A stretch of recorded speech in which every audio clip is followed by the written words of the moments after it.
नाजरीन अस्सलाम वालेकुम। IND टुडे न्यूज़ में आपका खैर मकदम करते हैं।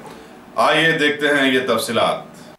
तेलंगाना प्रदेश कांग्रेस कमेटी के सदर कैप्टन उत्तम कुमार रेड्डी ने आज गांधी भवन में मुनक्किद किए गए एक इजलास में एक बार फिर लोगों को ये समझाने की कोशिश की कि TRS हुकूमत हर मुहाज पर एकदम नाकाम हो चुकी है।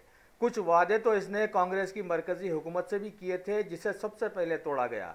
इसके बाद तो वादे तोड़ने की लाइन लग गई है, जो सभी के सामने है। अगर जानते बूझते भी आवाम गफलत का शिकार बनती है तो इसकी मदद कैसे की जा सकती है। मीडिया कॉन्फ्रेंस में इन्होंने TRS हुकूमत से सवाल किया है कि अक़लियतों के लिए नौकरियों और तालीमी मैदान में KCR ने जो 12% तहफ़्फ़ुज़ात का वादा किया था, क्या वो 10 सालों के बाद पूरा किया जाने वाला है। गांधी भवन में मुनक़िदा इस कांग्रेस के इजलास के मौके पर शहर हैदराबाद के सैकड़ों मुअज़्ज़िज़ीन ने वहां पहुंचकर सदर प्रदेश कांग्रेस से हाथ मिलाया और कांग्रेस में शामिल होने का ऐलान कर दिया, जिनमें से कुछ लोगों के नाम हम आपको बतला देते हैं। चेन्नई दूरदर्शन के रिटायर्ड डायरेक्टर जनाब शुजात अली शजी IIS, इब्तदाई सदर TDP डॉक्टर प्रेम प्रसाद, मोहम्मद नईम पहलवान आंध्र प्रदेश केसरी विनर, समाजी खिदमतगार और राइटर मोहतरमा रफिया परवीन, डॉक्टर मुसफ़र अली साजिद और Mohammed Yusuf Khan advocates, high court के Shri Satyanarayana Sharma, retired PRO railways FR Michael,